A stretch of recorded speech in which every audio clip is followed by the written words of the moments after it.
BFM Business, BFM Crypto, les pros. Guillaume Sommerer.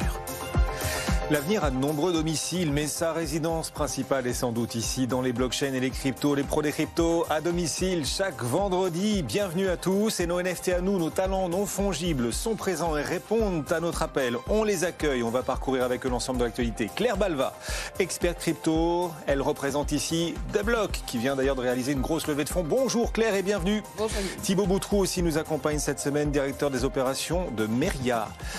Bonjour Thibaut. En plus, c'est très sympa de venir nous voir puisqu'il vient de Moselle. Bonjour Thibaut et bienvenue également. Dans un instant, on va parcourir ensemble les headlines de la semaine, les actualités qui ont fait cette semaine crypto. Elle a été riche. Paris était d'ailleurs cette semaine la capitale du monde crypto. On en parlera. Mais d'abord, le potentiel sur le Bitcoin et l'Ether. Vincent Gann est avec nous, analyste technique indépendant. Bonjour Vincent. Bonjour Guillaume. Ravi de vous retrouver. Oh, les cours de l'or, Vincent, les cours de l'or, vous les avez vus? 2400 $. L'argent aussi, effectivement, l'argent est sur un plus haut de 10 ans, l'or sur un plus haut historique, ça monte. Il bénéficie, ces deux métaux précieux, d'une prime de risque géopolitique et de la désinflation américaine un peu plus lente que prévu. Est-ce que le Bitcoin aussi en profite ? Oui, vous avez bien résumé les faits pour les auditeurs, les téléspectateurs. L'or enchaîne de nouveaux records historiques. Alors, on aimerait bien que ce soit Bitcoin qui le fasse, mais rassurez-vous, il le fera plus tard. Mais donc, l'or enchaîne les nouveaux records historiques. L'argent, alors le cours de l'argent métal, pas l'argent les billets, l'argent métal s'est aligné à la hausse aussi depuis la fin du mois de mars.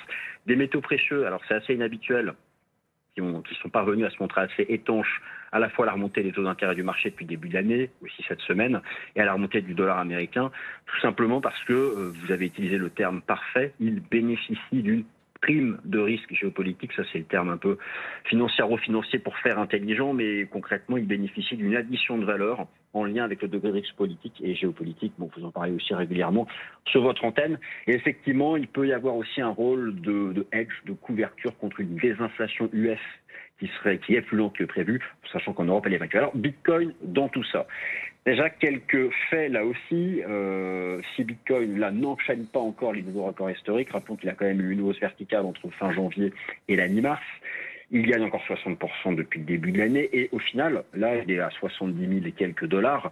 Il se maintient même un chouïa au-dessus de son ancien record historique, les fameux 69 000 $. Alors Bitcoin dans tout ça, quelques remarques. Vous savez qu'aux États-Unis, il y a eu un long débat de savoir en fait qu'est-ce que c'est Bitcoin. Est-ce que c'est un actif risqué? Est-ce que c'est un security? Est-ce que c'est une matière première? Bitcoin est catégorisé dans la catégorie des commodities.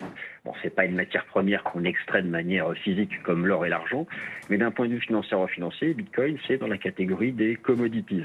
Ça, c'est le premier point. Alors, je continue. Deuxième point important, et là aussi on en a beaucoup parlé, le développement de l'offre ETF. Vous n'oubliez pas Vincent, on est encore là, on vous écoute. Oui, d'accord. Oui. Ah, d'accord. Le développement de l'offre ETF sur le BTC, qui fait qu'au final, de plus en plus de personnes défendent l'idée que Bitcoin serait le gold numérique, l'or numérique. Alors, in fine, je ne pense pas que Bitcoin bénéficie d'une prime de risque géopolitique au même titre que l'or et l'argent, mais il y a un effet quand même partiel qui joue. Après, Bitcoin reste quand même un actif risqué. Il suffit de comparer les statistiques de volatilité pour voir la différence entre l'or et le BTC. Donc, il est dans un entre-deux. Et du coup, quel potentiel? Parce qu'on voit le Bitcoin effectivement rôder, zoner en quelque sorte sous son récent record. On est à peu près 70 000 $ là en ce moment. Quelle est votre vue sur le potentiel à court terme du Bitcoin? Oui, alors là, je vais essayer d'être rapide. Écoutez, là aussi, c'est pas surprenant. Le marché, il s'est présenté mi-mars à son ancien record historique, largement en avance sur son cycle monétaire habituel. D'ailleurs, le halving du BTC, le 4e halving, c'est la semaine prochaine, c'est samedi prochain. Statistiquement, il est toujours à cette période-là dans une phase volatile, au mieux un trading range, au pire une correction. Là, il arrive à se maintenir tout en haut de manière latérale, c'est une bonne chose. Il y a un pivot à retenir, un pivot technique qui est le niveau des 69 000 $. Voilà, si on arrive à le tenir, c'est bien, on s'y maintient et on pourrait envisager d'aller chercher 74, 77.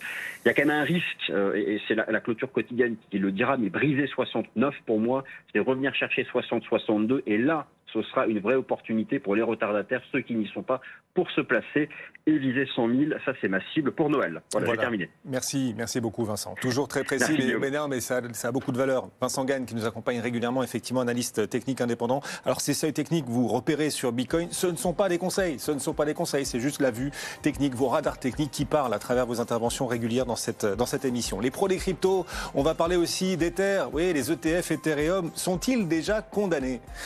Ils seront probablement, ces ETF, rejetés. C'est le point de vue du patron de VanEck. Leur qualification en valeur mobilière pourrait poser de sérieux problèmes. On va en parler dans un instant. La finance décentralisée, elle est dans le collimateur des régulateurs, en tout cas de la SEC. La SEC a lancé un avertissement à Uniswap. Détail à suivre. Quels impacts potentiels?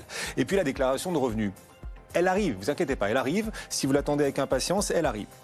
Et pour vous, investisseurs en crypto, énormément de questions qui se posent. Comment déclarer au mieux vos cryptos? Nos experts nous apporteront leurs clés. Votre machine à refaire l'actu de la semaine s'enclenche. C'est parti, on vous accompagne pour une grosse vingtaine de minutes.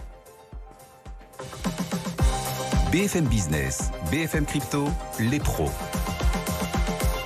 Avec Claire Balva. Bonjour Claire. Bonjour Guillaume. Et Thibaut Boutroux. Bonjour Thibaut. Bonjour Guillaume. Vous êtes venu exprès pour nous ou vous étiez déjà là? Non, j'étais là toute la semaine. D'accord. Désolé. On a tous nos désirs pour des réalités. Thibaut Boutroux qui nous accompagne lui aussi très régulièrement. Merci à tous les deux de répondre si souvent à l'appel des pros des cryptos. Les ETF Ethereum, il faut quand même qu'on continue d'en parler. On les attend toujours. Seront-ils rejetés? C'est probable. Tel est l'avis en tout cas cette semaine du patron de VanEck. Il semble désormais, le patron de VanEck, très pessimiste. Est-ce qu'en effet, la récente classification, Claire, d'Ethereum comme valeur mobilière par la SEC, est-ce que cette classification limite la probabilité d'un feu vert pour les ETF? Oui, alors, de ma compréhension, il n'y a pas une classification très claire de l'Ether en valeur mobilière. Il y a plutôt une ambiguïté, puisqu'on a de l'autre côté une autre autorité, la CFTC, qui veut classifier l'Ether plutôt comme commodity, donc comme marchandise. Et finalement, c'est cette ambiguïté qui fait que c'est difficile pour les ETF Ethereum d'être approuvés. Alors, encore une fois, on ne sait toujours pas. On devrait avoir les premières décisions fin mai pour VanEck et ARK 21 Shares. Mais a priori, quand on entend les patrons de ces deux potentiels ETF, on peut être pessimiste. Il y avait Cathie Wood, notamment, qui avait donné une interview à The Big Whale et qui disait qu'elle pensait a priori que les ETF Ethereum n'allaient pas être approuvés. Là, on a eu la parole du patron de VanEck, qui est lui aussi pessimiste. On peut imaginer que ces deux personnes ont quand même des échanges avec la SEC. Donc oui, on s'attend plutôt à des mauvaises nouvelles fin mai. Mais en mars, le patron de BlackRock lui disait qu'il était encore optimiste. C'était en mars. C'était en mars. Bon. C'est pas la même saison. Depuis, il y a quand même eu d'autres nouvelles, puisque la SEC a commencé des sortes d'interviews ou d'enquêtes auprès de personnes qui étaient proches de la fondation Ethereum pour essayer d'avoir le maximum d'informations, a priori, pour classifier l'Ether dans les securities. Est-ce que l'avenir d'Ethereum sera du coup moins brillant, moins prometteur si les ETF Ethereum ne sont pas validés? Thibaut? En fait, ça dépend, on parle de quoi quand on parle d'Ethereum. Si on parle du protocole technique Ethereum, je ne suis pas sûr que l'approbation de l'ETF soit un catalyseur, va nous permettre de résoudre des problématiques techniques sur le protocole Ethereum, va nous permettre de résoudre des problématiques de scalabilité. C'est pas directement lié. Là où il y aura un effet, en tout cas à court moyen terme, c'est effectivement si on suit ce qui s'est passé sur Bitcoin et qu'il y a une approbation de l'ETF Ether, ça va amener de la liquidité, ça va potentiellement bénéficier à son cours et à ce moment-là, ça fera plus de liquidité aussi pour développer le protocole. Donc ça peut avoir un impact ce sens-là, mais en tout cas, l'avenir n'est pas potentiellement moins radieux pour Ethereum si on n'a pas cet ETF. Alors l'un de nos auditeurs rebondit d'ailleurs, il s'appelle Max, il nous suit sur les réseaux sociaux de BFM Crypto et il nous a écrit cette semaine, il nous entend parler effectivement régulièrement d'Ether, valeur mobilière, pas valeur mobilière, c'est quoi la différence? C'est sa question, la différence entre une valeur mobilière, security et une commodity. Claire. Oui, alors c'est vrai que ces deux termes, en plus anglais, donc on utilise beaucoup. Alors pour faire simple, une commodity, c'est une marchandise ou une matière première. Par exemple, le pétrole, l'or, le blé sont des commodities. Une security, c'est un titre financier. Donc, par exemple, des actions, des obligations, des parts de fonds. Et donc, quand vous achetez une commodity, une marchandise, vous vous exposez à un actif qui est tangible et dont la valeur réside dans l'utilité et la rareté. Donc, Vincent le disait tout à l'heure, Bitcoin a été classifié comme commodity, donc marchandise aux États-Unis. La classification de titres financiers ou securities ou valeurs mobilières, tout ça c'est la même chose. Elle concerne potentiellement d'autres cryptos. Il y a eu par exemple le procès de Ripple où le grand débat c'était de savoir si le XRP était un titre financier ou non. Et pourquoi c'est important dans la crypto ? Parce que si votre crypto est qualifié comme une securities, comme un titre financier, vous avez beaucoup plus d'obligations. Par exemple, les émetteurs de titres financiers doivent faire plus de reporting et doivent divulguer beaucoup plus de choses sur l'état financier de leur société. Ils doivent faire des audits, par exemple, ils doivent être beaucoup plus transparents. Et donc, il y a des exigences réglementaires beaucoup plus fortes quand vous êtes un titre financier. Ce qui fait que certaines plateformes d'échange, par exemple, pourraient choisir de ne pas lister certaines cryptos si elles sont classifiées comme securities. Bon, on va suivre tout ça et c'est pas encore perdu. On suivra l'avis de la SEC quant aux ETF Ethereum. Toujours pas d'avis officiel. Les spéculations vont bon train. On va rester dans cet univers de la SEC en tout cas et ses décisions. Là, c'est un morceau de finance décentralisée qui entre dans son collimateur. La SEC a lancé cette semaine un avertissement à Uniswap. Pourquoi Uniswap et quels impacts ça pourrait avoir ? Ouais, alors c'est pas une surprise parce qu'on sait que globalement la SEC est entrée dans cette croisade et la finance décentralisée était largement discutée et on savait qu'il allait y avoir des débats réglementaires qui allaient se poser sur ces sujets-là. Alors pourquoi Uniswap ? Parce que Uniswap a fait le choix de rester aux États-Unis, d'être identifié, d'être connu. Donc on sait à qui s'adresser finalement si on veut s'adresser à eux. Et d'ailleurs c'était une position qui était affirmée puisqu'ils avaient dit s'il faudra se défendre à un moment donné, ils savent où nous trouver et on sera prêt à prendre la parole. Alors là, c'est une notification qui a des chances de découler en action en justice. On n'a pas encore le pourquoi du comment, mais ça rejoint en fait un petit peu ce qu'on a dit. Ce qui va leur être reproché, c'est potentiellement le fait d'avoir proposé des titres sur une plateforme qui n'était pas régulée, de ne pas avoir fait tout ce qu'il fallait d'un point de vue légal pour s'enregistrer et pour mettre ça entre les mains de l'investisseur final. Eux, ce qu'ils défendent, c'est nous, on est une plateforme technique, on fait des lignes de code, donc en fait, on doit pas censé être régulé de la même manière. Et donc là, l'écosystème s'est un petit peu soulevé. Il y a beaucoup d'acteurs qui ont pris la parole et qui se sont rangés du côté d'Uniswap en accusant surtout la SEC de pas jouer franc jeu dans le sens où il manque de clarté réglementaire et derrière ils reprochent ça en fait après aux acteurs. Donc de l'autre côté, la SEC dit non, les règles sont très claires et vous voulez un traitement spécifique et vous l'aurez pas. Donc on est un petit peu dans un discours de sourds. Mais en tout cas, l'écosystème est largement derrière Uniswap. Uniswap, c'est pas caché. Ils ont réagi tout de suite et ils ont dit qu'ils seraient prêts à aller en justice s'il fallait aller en justice. Donc c'est un sujet qui est hyper important quand même parce que la DeFi c'est plus que c'était il y a quelques années. Aujourd'hui, c'est quand même il y a quand même des volumes financiers qui sont importants et forcément la direction que va prendre cette affaire va nous donner des indicateurs sur comment potentiellement ce secteur va se développer à l'avenir. Donc il va falloir être attentif à comment ça se passe. Mais ce qui est certain, c'est que c'est pas quelque chose qui va se régler en quelques semaines. Ça va prendre beaucoup de temps. Les pros des cryptos, votre machine à condenser le temps, toute la semaine crypto en 25 minutes. Et puis de la pédagogie aussi. On entre dans la période de déclaration des revenus. C'est l'objet de la question crypto qui claque. Chaque semaine, on pose une question qui claque sur nos réseaux sociaux, notre fil X BFM Crypto notamment. Thibaut et Claire, êtes-vous prêts ? Nous sommes prêts. Voici la question. On entre donc dans la période de déclaration des revenus. Chaque citoyen doit payer son dû. Pour vous, déclarer chaque revenu issu des cryptos est un devoir, première option. Un casse-tête, deuxième option. Impossible, techniquement impossible de tout déclarer dans les cryptos. Troisième option. Telle est la question crypto qui claque cette semaine. Je vous laisse un instant, Claire, Thibaut, pour réfléchir à votre réponse. Thibaut. Alors plus qu'un devoir, je dirais moi déjà une obligation et après un casse-tête quand même aujourd'hui parce que c'est vrai que c'est quand même assez compliqué pour nous, peut-être un peu plus simple parce qu'on a le nez dedans tout le temps donc on sait globalement comment ça fonctionne, mais c'est vrai que c'est quand même pas évident. Déclarer chaque revenu issu des cryptos, un devoir, un casse-tête ou impossible techniquement. Claire. Un casse-tête. Un casse-tête. Vous aussi, chez vous, vous avez sans doute une idée claire sur le sujet, un avis tranché, aussi tranché que nos pros. N'hésitez pas à participer sur nos réseaux sociaux BFM Crypto et à laisser vos arguments en commentaire, on rebondit dessus chaque semaine. Et un casse-tête que de déclarer ses revenus ici des cryptos alors que la déclaration arrive, vraiment un casse-tête, même pour vous, vous êtes une pro des cryptos, Claire, même pour vous. Alors évidemment, ça dépend de combien de transactions vous avez fait et ça dépend aussi du temps que vous pouvez y passer. Mais pourquoi je dis un casse-tête ? Parce qu'il y a beaucoup d'informations fausses aussi qui circulent là-dessus. Alors j'ai fait un petit test tout à l'heure avant de rentrer en plateau.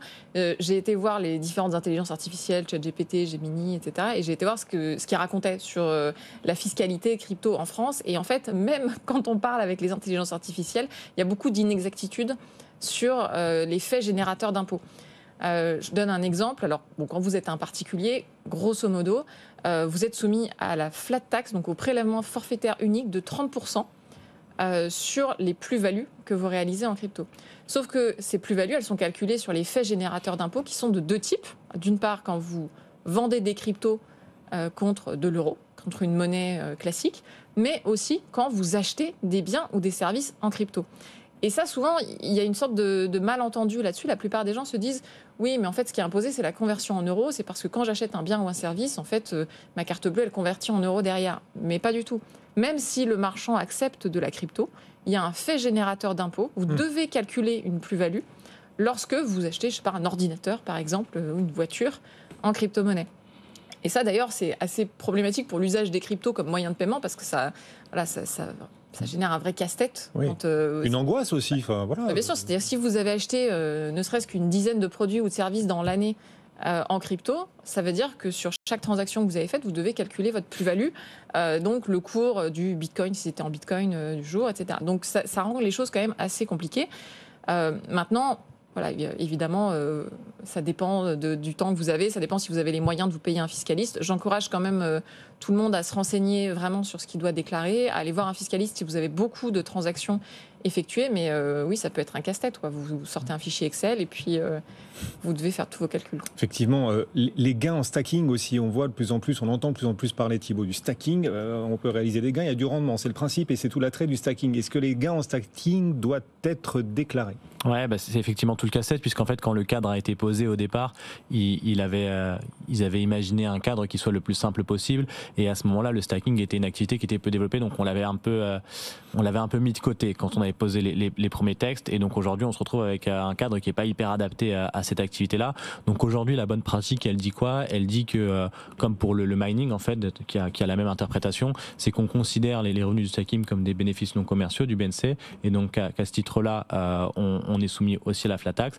Et la bonne pratique, à moins qu'on ait enregistré à chaque fois ces revenus de stacking quand ils tombent, mais ça aujourd'hui c'est quand même relativement complexe, voire impossible. Et donc on considère que les rewards, les bénéfices liés au stacking sont des crypto-monnaies acquises à zéro, et donc on considère une imposition à 30% sur ces rewards qui sont générés. Mais voilà, les textes vont évoluer à ce niveau-là. Normalement, cette année, on devrait avoir plus de clarifications pour les déclarations de l'année prochaine. Et est-ce que, par exemple, c'est une technique courante que de stabiliser des gains en crypto en convertissant, je sais pas, ce que j'ai pu gagner grâce au Bitcoin, à l'Ether ou à d'autres cryptos, en stablecoin, c'est-à-dire stabiliser un peu mes gains. Est-ce que l'argent crypto converti en stablecoin risque de devoir un jour être déclaré ? Est-ce qu'il va falloir le déclarer ? Est-ce que c'est déjà prévu ? Là-dessus, est-ce qu'on a de la visibilité, Claire ? Alors aujourd'hui, ce n'est pas un fait générateur d'impôts puisque les stablecoins sont considérés comme des actifs numériques et donc quand vous restez en crypto en fait. Donc même si le stablecoin est adossé à l'euro, au dollar, on reste en stablecoin. Enfin, et d'ailleurs, c'est ce que font la plupart des gens quand on fait du trading. Évidemment, on ne repasse pas en euros sur son compte bancaire, on reste en stablecoin, c'est beaucoup plus pratique et puis ça évite de l'impôt. Maintenant, le régulateur n'est pas stupide et a bien compris ce qui se passait. Et donc, forcément, on peut s'attendre à ce qu'un jour, les transferts de crypto en stablecoin soient un fait générateur d'impôts.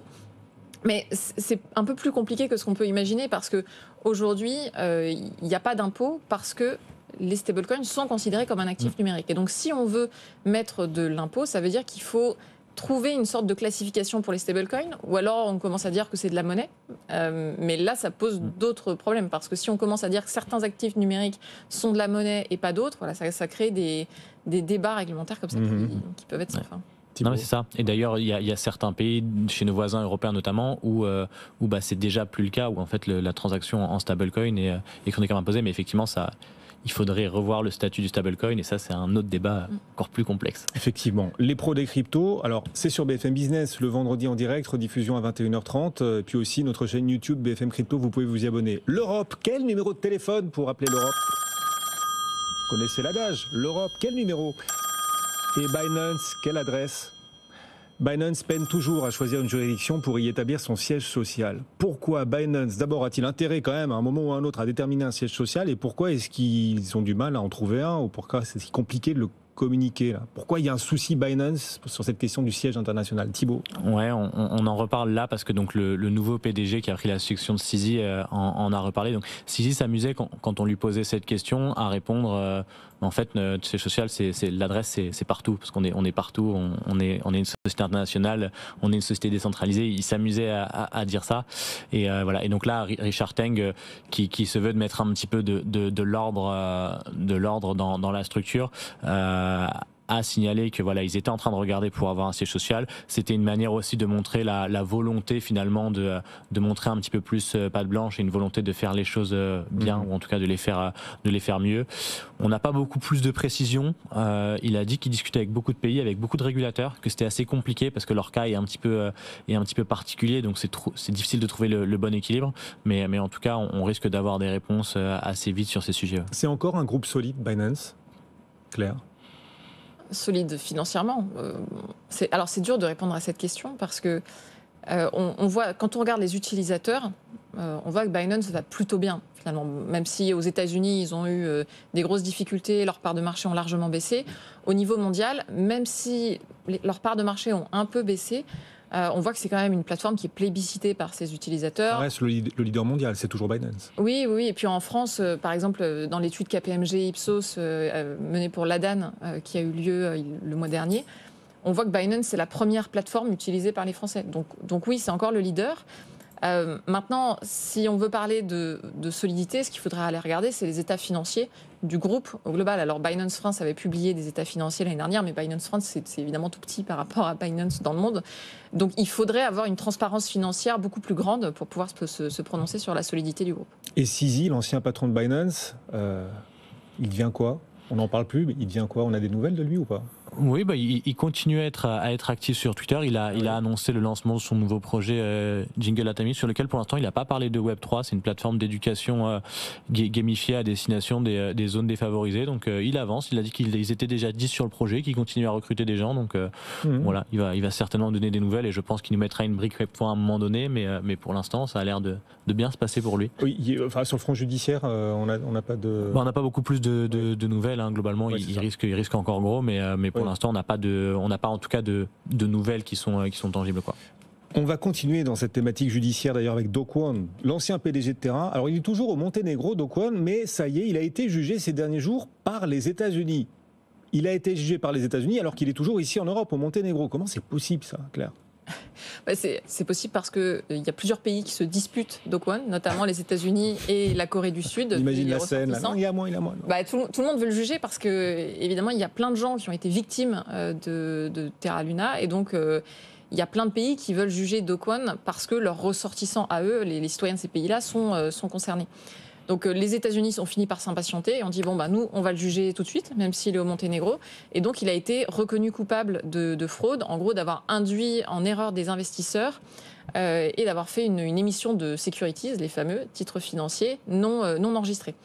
Donc il a été reconnu coupable aux États-Unis, mais il est toujours au Monténégro. Donc la bataille juridique continue. On va voir s'il va être extradé aux États-Unis ou non. Mais globalement, ce que ça montre, c'est que les États-Unis ont vraiment envie d'avancer sur toutes ces affaires. On l'a vu avec SBF, on le voit là avec Do Kwon. Ils veulent épurer un peu le marché des fraudes. En tout cas, justement, on sera d'accord pour dire que l'écosystème peut encore gagner en sécurité et en fiabilité. On a d'ailleurs appris cette semaine la création d'une Ligue de la sécurité du Web3.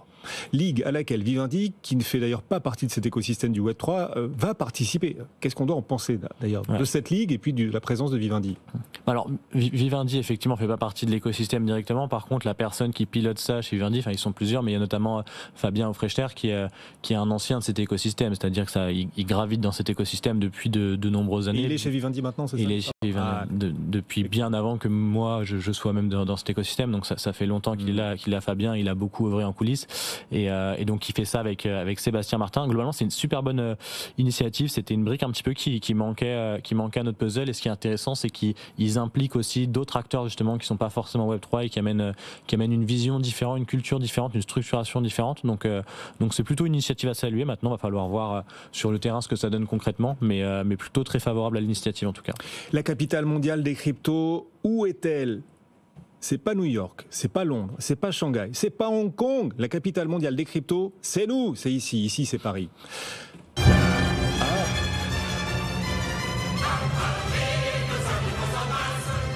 Eh oui! La Paris Blockchain Week a battu son plein cette semaine. Il y avait les stars mondiales de l'écosystème présentes, réunies ici. Claire et Thibaut aussi, vous y étiez. Quel bilan? Déjà, est-ce que la fréquentation, le pédigré des intervenants peuvent effectivement nous amener à penser que Paris, s'il fallait choisir une seule capitale mondiale des cryptos, Paris serait cette capitale? Thibaut. Alors, une des capitales mondiales peut-être, en une grosse place en Europe, oui, mais voilà, il y avait du beau monde. Ça vous fait mal, hein, vous venez de Metz, de Moselle, ça vous fait mal de dire que c'est à Paris que ça se passe? Non, ici c'est Paris, ici c'est Paris. Mercredi c'était pas comme ça. Vous allez vous faire des ennemis là dans la communauté. J'étais au stade, j'en ai souffert également. Plus sérieusement, effectivement, une grosse place en Europe, et d'ailleurs on s'y trompe pas, hein, tous les plus gros acteurs internationaux étaient là, notamment les exchanges. Après, voilà, Paris n'est pas la seule. La semaine prochaine, il y a un gros événement également à Dubaï. Il y aura beaucoup d'acteurs. En septembre, il y en a à Singapour. Il y aura également tous les acteurs qui seront là. C'est aussi important pour eux d'être présents et de montrer leur présence internationale. Mais effectivement, beaucoup de stars, beaucoup de grands noms qui étaient là. Et on voit que le marché reprend des couleurs. Beaucoup d'enthousiasme aussi. Ah oui. Beaucoup de stands. Un petit peu plus de monde que l'année dernière. Donc ça se ressent aussi très clairement. Mais c'était pour venir vous voir aussi, Thibaut. Évidemment. Bien sûr. Évidemment. Et les thèmes, on sent de nouvelles thématiques monter en puissance là ou pas? Pas forcément, non. D'ailleurs, moins de projets blockchain. Je m'attendais à plus de projets blockchain, mais sinon, dans l'ensemble, la Paris Blockchain Week est quand même un événement qui est plutôt corporate et plutôt politique. Donc, force, c'est un peu logique qu'on voit un petit peu moins de tech. Nos pros des cryptos, c'est chaque vendredi. Thibaut Boutroux. Merci beaucoup, Thibaut. Meria, régulièrement à nos côtés. Claire Balva pour 2 blocs. Vous avez levé cette semaine 12 millions d'euros, Claire. Ça, on a annoncé notre levée de 12 millions et surtout notre lancement sur les App Store. Effectivement, et vous êtes d'ailleurs venu en parler dans la matinale de BFM Business, dans Good Morning Business, avec Christophe Jacubizine. Chacun pour trouver le replay, l'intervention de Claire pour expliquer les ambitions de 2 blocs. Merci à tous les deux de nous avoir accompagnés, les pros des cryptos, chaque vendredi. Bon week-end. BFM Business, BFM Crypto, les pros.